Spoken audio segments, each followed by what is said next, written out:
Architecture చూద్దాం. ఇది ఒక డేటా వేర్హౌస్ సిస్టమ్ అనమాట. దీన్ని ఎందుకు వాడతారు? అయితే స్ట్రక్చర్ డేటా ఉందో దాన్ని అనలైజ్ చేయడానికి పనికొస్తుంది ఐవ్ అనేది. ఇది అడోబ్ పైన it is build on top of the Adobe అనమాట. ఇది ఫేస్బుక్ వాళ్ళు డెవలప్ చేశారు. ఓకే, ఇది మనకి చాలా ఫంక్షనాలిటీస్ ప్రొవైడ్ చేస్తారు, like reading, writing and managing which are large data sets. అవన్నీ ఏదైతే డిస్ట్రిబ్యూటెడ్ స్టోరేజ్లో ఉన్నాయో అవన్నీ రీడ్ చేయడానికి, రైట్ చేయడానికి, మేనేజ్ చేయడానికి ఆ లార్జ్ డేటా సెట్స్ని అన్ని ఫెసిలిటీస్ని, ఫంక్షనాలిటీస్ని ప్రొవైడ్ చేస్తుంది యావ్ ఇవి. ఇంకా ఇది ఎస్క్యూఎల్ పైన దీనికి కూడా ఒక క్యూరీ లాంగ్వేజ్ ఉంటుంది, హెచ్క్యూఎల్ అని. సేమ్ సిమిలర్ టు ఎస్క్యూఎల్ అక్కడ ఉంటుంది. ఇది ఏం చేస్తుంది, మ్యాప్ రెడ్యూస్ జాబ్స్ని కన్వర్ట్ చేస్తుంది ఈ క్యూరీ లాంగ్వేజ్. ఇంకా దీన్ని వాడి మనము రిక్వైర్మెంట్స్ని we can skip the requirements of అయితే ట్రెడిషనల్ అప్రోచ్ ఉంటుందో కాంప్లెక్స్ మ్యాప్ రెడ్యూస్ ప్రోగ్రామ్స్ రాయాల్సిన అవసరం ఉండదు, అన్నింటిని స్కిప్ చేయొచ్చు. ఇంకా ఇది ఏం సపోర్ట్ చేస్తుంది, డీడీఎల్ కమాండ్స్, డిఎంఎల్ కమాండ్స్, ఇంకా యూడిఎఫ్ కమాండ్స్ ఉంటాయి. డీడీఎల్ అంటే data definition commands, data manipulation commands అంటే డేటా మ్యానిపులేషన్ లాంగ్వేజ్, ఇంకా యూజర్ డిఫైన్డ్ ఫంక్షనాలిటీస్. ఈ అన్నింటినీ ఈ క్వెరీ లాంగ్వేజ్తో మనం చేయొచ్చు అనమాట. ఇవి క్యూఎల్ ఆటోమేటికల్లీ ఏం చేస్తుంది, ఎస్క్యూఎల్ క్యూరీస్ని ఆటోమేటిక్గా మ్యాప్ రెడ్యూస్ జాబ్స్లోకి కన్వర్ట్ చేస్తుంది అనమాట. దీని ఫ్యూచర్స్ చూద్దాం. దీని ఫ్యూచర్స్ ఏంటిది, ఇది ఫాస్ట్ ఉంటుంది, ఇంకా స్కేలబుల్ కూడా. ఇంకా మనకి సేమ్ ఎస్క్యూఎల్ క్యూరీ ఎట్లుంటుందో ఎస్క్యూఎల్ క్యూరీస్ లెక్క దీనికి కూడా హెచ్క్యూఎల్ ఉంటుంది, హెచ్క్యూఎల్ లాంగ్వేజ్ ఉంటుంది. సేమ్ సిమిలర్ టు ఎస్క్యూఎల్ ఉంటుంది. ఇది ఏం చేస్తుంది, ఆ క్యూరీస్ని మ్యాప్ రెడ్యూస్ జాబ్స్ లెక్క ఆ స్పార్క్ జాబ్స్ లెక్క కన్వర్ట్ చేస్తుంది. ఇంకా లార్జ్ డేటా సెట్స్ ఏవైతే హెచ్డిఎఫ్ఎస్లో ఉంటుందో వాటిని అనలైజ్ చేయడానికి చాలా మంచిగా పనికొస్తుంది.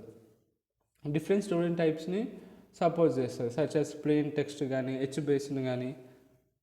ఓకే, ఇంకా it is operate on compressed data and store in Adobe ecosystem. అయితే అడోబ్ ఎకోసిస్టమ్లో స్టోర్ అయిన డేటాని అన్నింటినీ కంప్రెస్ అయిన డేటాను కూడా ఇట్ కెన్ ఆపరేట్.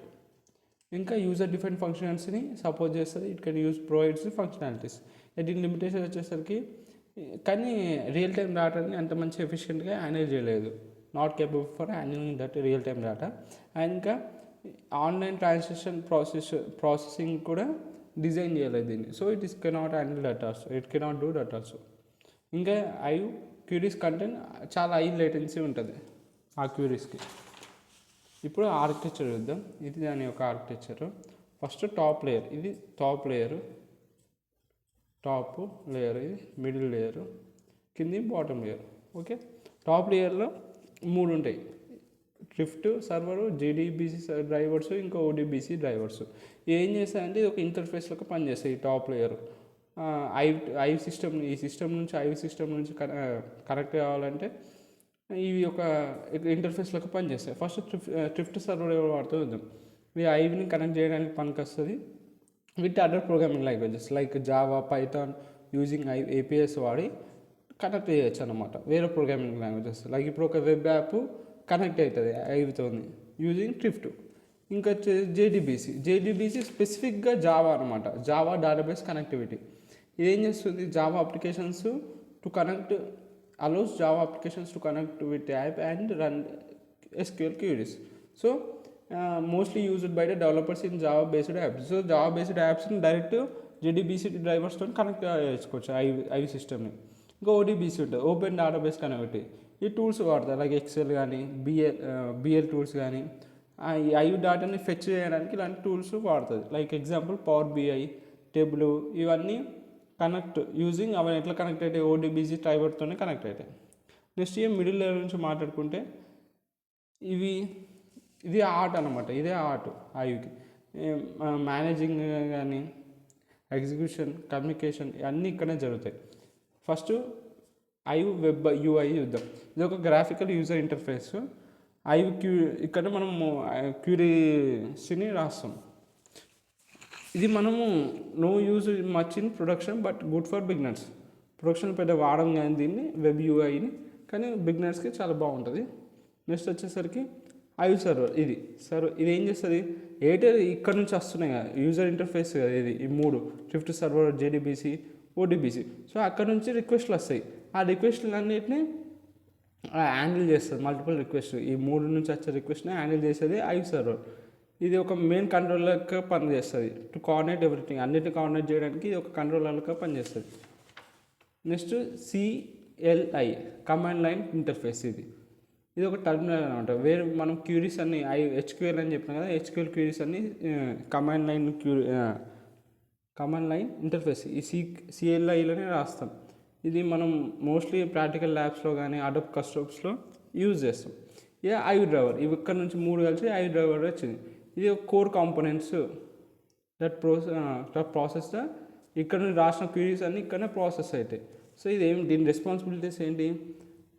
ఆ క్యూరీని ప్రేస్ చేయాలి, ఆ క్యూరీని ఆప్టిమైజ్ చేయాలి, ఇంకా ఆ ఎగ్జిక్యూషన్ ప్లాన్ని జనరేట్ చేయాలి, ఇంకా మెటా స్టోర్తో అండ్ మెటా మ్యాప్ రెడ్యూస్తో కమ్యూనికేట్ చేయాలి. ఇక్కడితో డ్రైవర్ పని అయిపోతుంది. తర్వాత మెటా స్టోర్ పోతుంది. మెటా స్టోర్ ఏం చేస్తుంది? మెటా డాటా అబౌట్ టేబుల్స్ గురించి, పార్టిషన్స్ గురించి, స్కీమాస్ గురించి ఈ డాటా అంతా మెటా డాటా దగ్గర ఉంటుంది, స్టోర్ చేస్తుంది. ఓకేనా? మెటా స్టోర్ ఇది ఐవ్ డ్రైవర్కి helps I've driver to understand structure. So దీనికి హెల్ప్ చేస్తుంది. ఇది మెటా స్టోర్ వాడి అది దానికి అర్థమవుతుంది.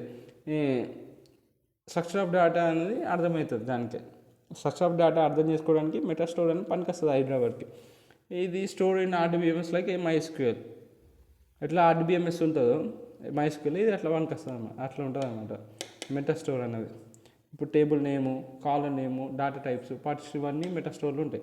మ్యాప్ రెడ్యూస్ అనేది ఒక ఎగ్జిక్యూషన్ ఇంజిన్ అన్నమాట. ఇది ఏం చేస్తుంది? ఆ క్యూరీస్ అన్నిటిని మ్యాప్ రెడ్యూస్ జాబ్స్లో కన్వర్ట్ చేస్తుంది. ఇది క్యూరీస్ మ్యాప్ రెడ్యూస్ కన్వర్ట్ చేయలేదు ఎప్పటికైనా. సో ఇవన్నీ ఎగ్జిక్యూట్ చేస్తుంది మ్యాప్ రెడ్యూస్. ఎక్కడ అడోబ్ ఫ్రేమ్వర్క్ పైన అంటే మ్యాప్ రెడ్యూస్ తీసుకో, అందుకే ఎగ్జిక్యూషన్ ఇంజిన్ అనేది దీన్ని. ఇది వెరీ స్లో ఉంటుంది కానీ యూ కెన్ స్కేలబుల్ అనమాట, వెంటనే ఎక్స్టెండ్ చేసుకోవచ్చు. నా ఇప్పుడు దీన్ని కూడా సపోజ్ చేస్తున్నా TENZ అంటారు, Spark as faster engines. Slow అని చెప్పినాం కదా, ఇవి వీటిని సపోజ్ చేస్తున్నాం ఇప్పుడు. ఇంకా ఇక లాస్ట్ వచ్చేసి లాస్ట్ HDFS. ఇది స్టోరేజ్ లేయర్ అనమాట. ఈ లాస్ట్ లేయర్, బాటమ్ లేయర్. ఈ యాక్చువల్ డేటా ఏదైతే ఉంటుందో Hive stores actual data in Hadoop distributed file system. So actual data అంటే ఇక్కడ స్టోర్ చేస్తుంది, ఇలా స్టోర్ చేస్తుంది HDFSలో. HDFS Hadoop distributed file system. So is schema on read అనమాట. Reads structured while querying. ఇది ఎట్లా అంటే స్ట్రక్చర్స్ చదువుకుంటా